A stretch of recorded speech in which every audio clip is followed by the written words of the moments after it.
Halo guys, mungkin seperti yang udah pada kita tahu ya, ada alasan kenapa beberapa pekerjaan itu dibayar mahal. Bukan karena kelihatan keren, tapi karena resikonya ini langsung berhubungan sama nyawa. Pekerjaan-pekerjaan ekstrim seperti pengeboran minyak ya, atau penyelam industri. Ini pastinya pekerjaan yang bukan dilakukan sama sembarangan orang. Tentunya ada skill gitu ya, yang dibutuhkan sangat tinggi dan melalui proses pelatihannya panjang. Nah, yang paling penting, satu kesalahan kecil ini bisa berakibat fatal. Dari salah satu pekerjaan ini pernah ada kejadian nyata yang awalnya tuh kelihatan kayak pekerjaan rutin, biasa biasa dilakukan sebelumnya gitu ya. Tapi berakhir dengan 5 orang terseret dalam pipa bawah laut. Dan lu nggak salah denger, keseret ke dalam pipa dan itu ditambah di bawah laut. 4 orang meninggal, 1 orang selamat, dan kejadian ini dikenal sebagai Paria Diving Disaster 2022. Penyelam industri adalah pekerja dengan keahlian khusus sih, yang gak banyak orang punya. Nah, kalau dipikir-pikir, wajar nih kenapa orang-orang yang pekerja ekstrim seperti ini punya gaji besar. Karena yang mereka pertaruhkan itu bukan cuman sekedar capek gitu ya, atau cedera ringan gitu, tapi langsung antara hidup dan mati. Nah, justru dari sini nih muncul pertanyaan, kalau orang dengan skill setinggi ini bisa celaka, apakah ini murni dari kecelakaan kerja yang tidak bisa dihindari? Atau ada kegagalan sistem di baliknya? Dan sebelum lanjut, selamat datang kembali guys di channel Kopi Kanan. Buat lo yang baru mampir ke sini, salam kenal, gue Reza Andi. Di sini gue bakal ngobrolin kisah nyata, kasus-kasus menarik, dan tentunya semoga cerita-cerita ini bisa menemani kalian. Kalau lo suka vibes kayak begini, boleh bantu gue menghidupi channel ini dengan kasih tombol like, komen, dan subscribe. So, atur posisi yang paling nyaman dan seruput kopi dulu sebelum mulai.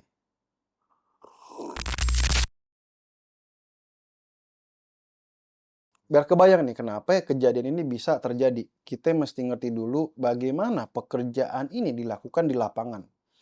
Jadi peristiwanya terjadi di lepas pantai negara Trinidad dan Tobago di tahun 2022 di area industri minyak dan gas sih.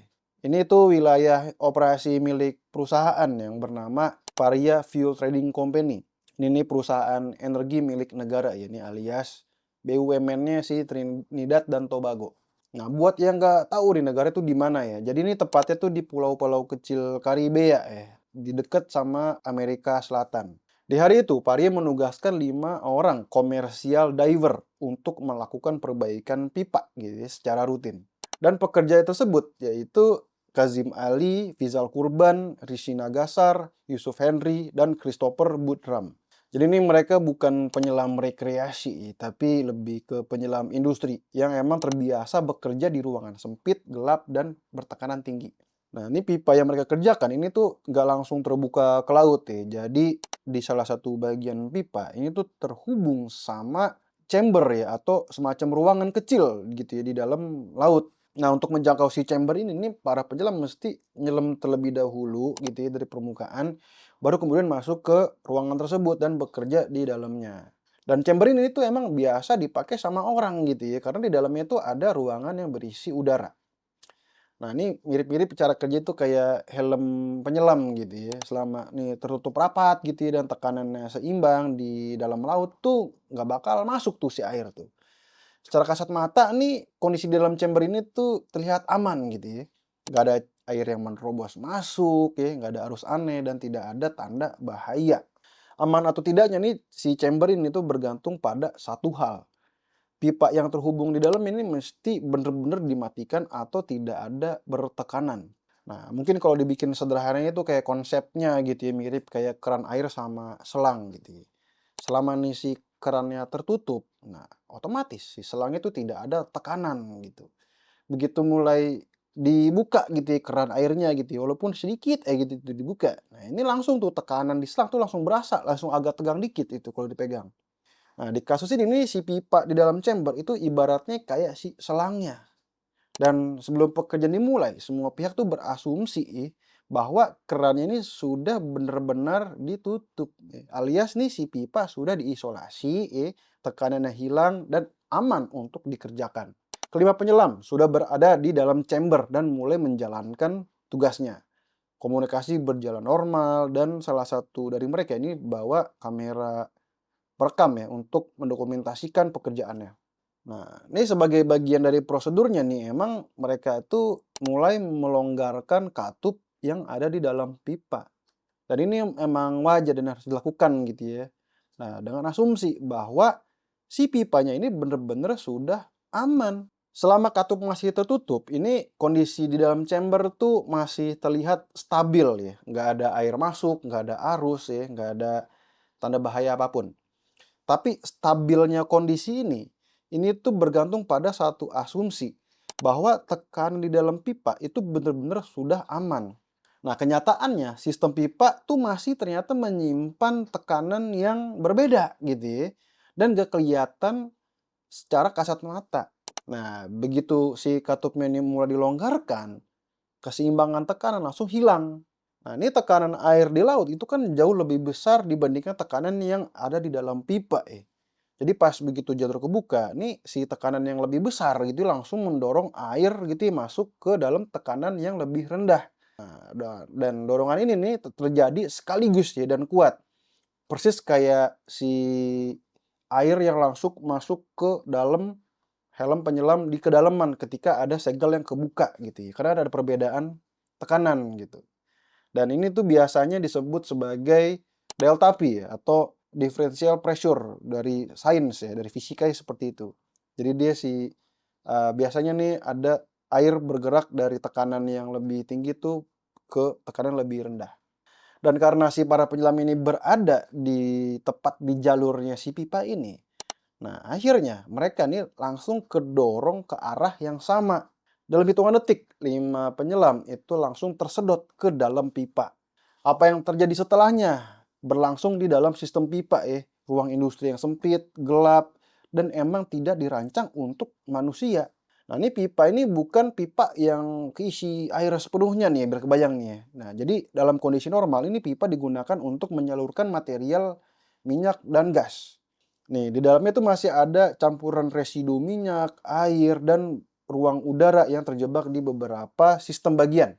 Nah, ketika para penyelam ini terseret masuk ke dalam pipa, mereka tuh nggak langsung berada di ruangan yang sepenuhnya udah kerendam sama air. Jadi tuh masih ada kantong-kantong udara gitu ya, tapi emang volumenya terbatas gitu, alias oksigennya terbatas. Nah, seiring berjalannya waktu, ini oksigen berkurang, karbon dioksida itu meningkat. Ya, pastinya jadi susah napas gitu di dalam situ. Dalam kondisi ini waktu sebagai penentu antara hidup dan mati. Nah, dan perbedaan nasib juga ditentukan oleh posisinya nih masing-masing orang yang tersedot di dalamnya ya. Kebetulan Christopher Budram ini nih berada di bagian sistem yang masih memberinya tuh peluang untuk selamat ya.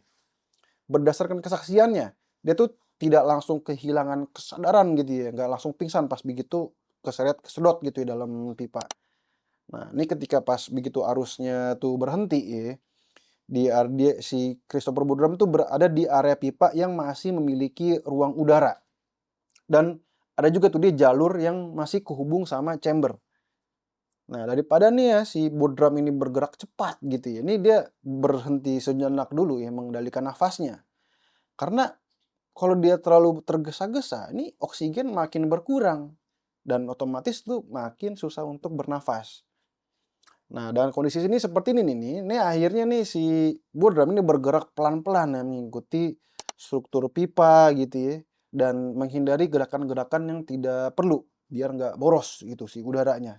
Dan kondisi seperti ini akhirnya si Christopher Budram ini menemukan jalur yang mengarah kembali ke chamber. Dan beberapa jam kemudian akhirnya dia berhasil untuk diselamatkan. 4 penyelam lainnya, Kazim Ali, Fizal Kurban, Rizky Nagasar, dan Yusuf Henry ini berada di posisi yang lebih dalam di sistem pipa. Dan tanpa akses udara dan juga tanpa jalur kembali ke arah chamber. Kesian ya. Dan ini mereka tidak memiliki peluang yang sama dan ditemukan bahwa mereka telah meninggal dunia. Nah, ini setelah Christopher Budram ini berhasil keluar diselamatkan, ini operasi pencarian langsung dilakukan gitu di lokasi kejadian.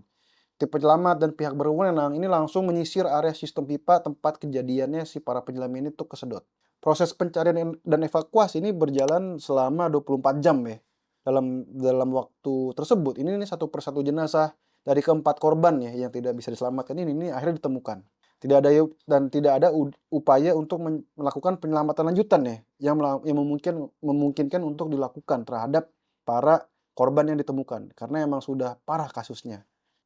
Kesaksian hidup Christopher Boatram ini kemudian menjadi bagian penting dalam proses penyelidikan nih. Dari keterangannya ditambah dengan temuan lapangan, nih akhirnya pemerintah Trinidad dan Tobago melakukan investigasi resmi untuk mengetahui apa yang sebenarnya itu terjadi. Menurut laporan media dan hasil investigasi pemerintah, insiden ini tidak hanya dipandang sebagai kecelakaan kerja biasa saja.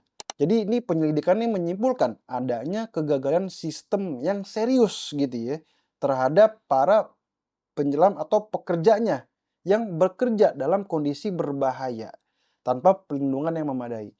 Nah, ini temuan ini kemudian membawa nih kasus Paria Diving Disaster ini ke ranah hukum.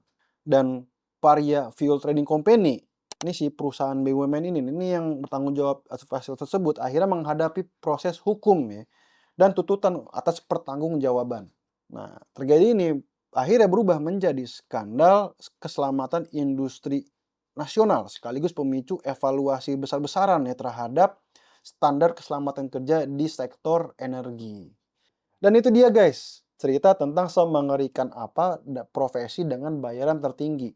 Jadi bukan cuma bos-bosan yang di balik meja kantoran aja yang bayarannya tinggi, tapi ada yang bayarannya tinggi, tapi resikonya antara hidup dan mati.